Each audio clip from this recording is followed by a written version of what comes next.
Xabaringiz bor, Xitoyning Uxan shahrida aniqlangan koronavirus infeksiyasi bugungi kunda dunyoning 100 dan ortiq davlatlarida tarqalib ulgurdi. Afsuski, ushbu virusning O'zbekistonda aniqlangani ham ma'lum qilindi. Lekin mutaxassislar jiddiy xavotirga o'rin yo'qligini ta'kidlamoqdalar. Shuningdek, narx-navolarning oshib ketishi yuzasidan turli asossiz ma'lumotlar ham tarqalmoqda. Soliq qo'mitasi yetarli oziq-ovqat zaxirasi mavjudligi va narxlar barqarorligi nazoratda ekanligini ma'lum qilmoqda. Shu maqsadda Bosh prokuratura huzuridagi departament va hududiy soliq organlari xodimlari hamkorligida shahar va tumanlardagi bozorlar va supermarketlardagi narxlar yuzasidan o'rganishlar olib borilmoqda. Koronavirus tarqalishining oldini olish bo'yicha respublikada bo'lgani kabi viloyatimizda tegishli idoralar vakillaridan iborat ishchi guruhi faoliyat ko'rsatmoqda. Shahar va tumanlardagi dehqon bozorlari, savdo komplekslarida va do'konlarda narx-navoning sun'iy ravishda oshib ketmasligi nazoratga olingan va doimiy monitoringlar olib borilmoqda. Yo'q, bu narx-navo oshgan yo'q. Hamma narsa o'zini joyida turibdi. Mahsulot yetarli. Undan tashqari mana avtostoyankamiz deydi, avtobekatimiz tomonda parkovkada hozir mana 40 tonnali furgonni ochib kartoshkalarni xalq uchun qancha yetarli bo'lsa, undan tashqari rastalarimiz to'ldirib qo'ydik. Hamma narsa yetarli. Bu kartoshkani buncha ko'p olishyapti. Bu ertaga mana havoni hozir aytib o'tamiz, bu ertaga pindillab, so'lib, aynishni boshlaydi. U olib bo'ladi. O'ziga yarashasini, o'sha oilaga yetarligini o'sha olinsa, hamma yo'q tinchlik. Hisob kitobini olganmiz. Bugungi kunda kartoshkalar mana aravalarda mana toshilyapti, beto'xtov kirib kelyapti. Bozor ma'muriyatidan olingan ma'lumotga ko'ra, bugungi kun holatiga qishloq xo'jaligi mahsulotlarining zaxirasi yetarli darajada tashkil etilgan.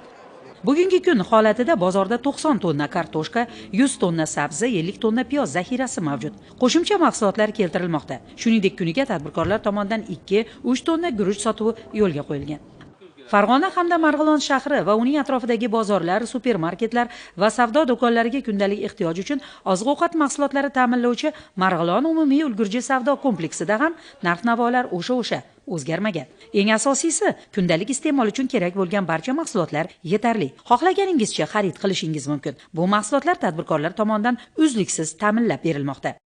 Mana kelsin tirisi bozorimizga hamma un mahsulotlar, yog' mahsulotlarimiz bor. Buni o'sha birjalarda yutib, mana birjalarda ko'rsin, narxlaricha o'zgarilgan yo'q. Soliqchilarimiz kelib, tayyorlashda narx-navo hech qanaqa o'zgarish yo'q. Oshmaydi, xudo xolasa, bemalolchilik kelib, yetarligini olishaversin. Ma'lum bo'lishicha, Marg'ilon shahar dehqon bozorida ham narx-navolarning oshmasligini ta'minlash maqsadida ishchi guruh tomonidan kunlik monitoring ishlari olib borilmoqda va vaziyat nazoratga olingan. Bizim bozorimizning skladi zaxirasi. Yo'q, naryoqda yana bitta skladimiz bor. Bitta sotuvga tayyorgarlik qilib olib chiqyapmiz. Qayerga olib chiqilyapti bu? Marg'ilon dehqon bozor ro'parasida 3 ta joyda yarmarka tashkillaganmiz. 2000 so'm piyoz, 3300 ming kartoshka sotilyapti. Hozir nari skladda yana bir 60 tonna 50 tonna kartoshkamiz bor. Narx-navo oshgan yo'q. Yo'q, biz o'sha oshmasini turib arzonlashtirgan narxda sottiryapmiz yarmarka tashkil qilib. Ahamiyatlisi, bozorda har kungi holatdagidek savdo-sotiq jarayonlari maromida davom etyapti. Buning uchun esa ishchi guruh tomonidan yetarli e'tibor qaratilyapti. Bugungi kun holatiga Marg'ilon dehqon bozori hamda tadbirkorlar hamkorligida jami 80 tonna kartoshka, 100 tonna piyoz, 75 tonna sabzi, 45 tonna guruch va 20 tonna dukkakli mahsulotlar zaxirasi yaratilgan. Har kuni tadbirkorlar tomonidan 2 tonnaga yaqin go'sht savdosi yo'lga qo'yilgan.